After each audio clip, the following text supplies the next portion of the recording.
distinguished guests, invitees, DIG CRPF, Superintendent of Police, CO CRPF, Assam Rifle, district level officials, personnel of security forces, leaders of various CSOs, youth and philanthropic organizations, ex-army men, friends from media, and dear fellow citizens. A very good morning to one and all. Suprabhat Khuramjari.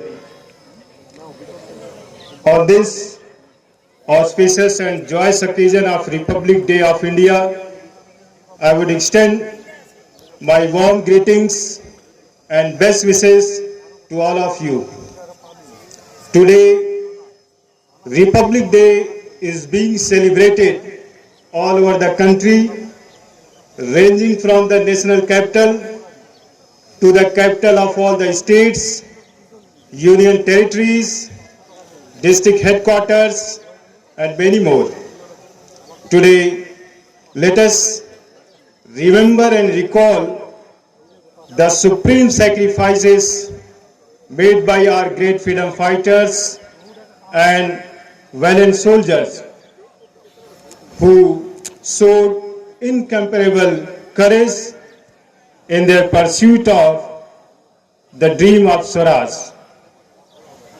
On behalf of everyone present here, I would express my deepest gratitude and pay them homage with highest respect and regard. Let us also spare a moment and a thought for all the visionary leaders who led India on its path to freedom, and through their collective wisdom, they compiled an exceptionally brilliant document, the Constitution of India. A constitution where the preamble sums up its guiding principles and start with the unique word, we the people of India, Hum Bharat ke log, which have been the guiding beacon and the unifying factor in our journey as a nation.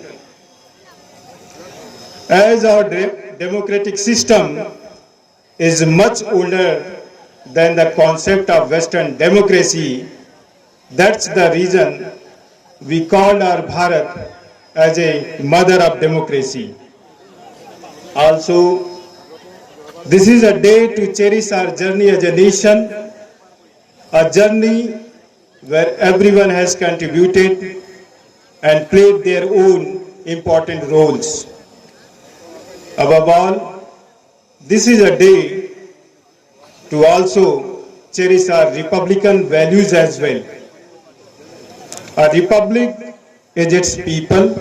Citizens do not just make up and preserve a republic, they are its ultimate stakeholder, and I would say, in fact, they are pillars. Each one of us is pillar.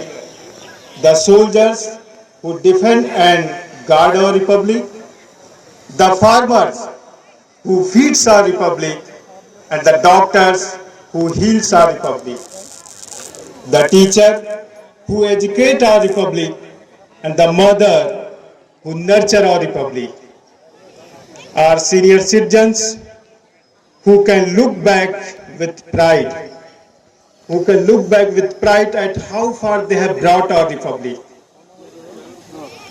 our sanitation workers who make our republic cleaner and hygienic, our youth in whom lies energy, hope, and future of our republic. To continue legacy of these great achievements, now we are given a golden opportunity. So I will appeal to all my dear fellow citizens to abide by our fundamental duties, which is enshrined in our Constitution, and come together to take India forward on the path of progress with the spirit of keeping the interest of a nation and society foremost. Although we have witnessed a lots of improvements in last 7 decades, but still there are many achievements which is yet to be achieved. And there was a time once our country regarded as a nation living in the villages, and now it has been transformed to the nation of economic and superpower now. Now there is a place, a respectable place in a global community.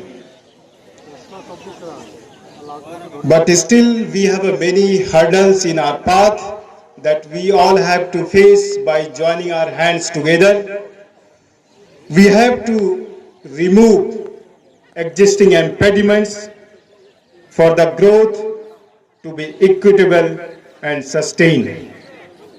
Dear friends, when we talk about the untapped potential of different sectors in our district, I would say that our one district, one product, which is bamboo, and also one district, one cuisine, which is chamthung.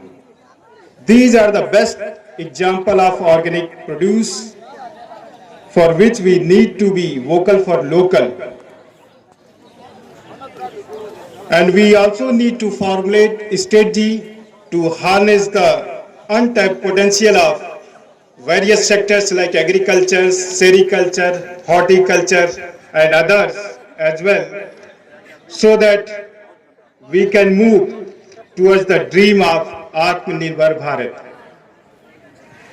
During Viksit Bharat Sankalp Yatra, which was conducted few months back, awareness was given on the different schemes and programs, and also from the district administration it was ensured to deliver the services on the spot itself.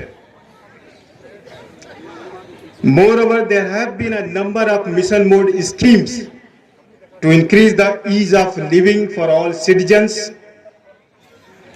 from the availability of safe and adequate drinking water at home to the security of having one's own home. These are the basic minimum requirements, not the privileges. And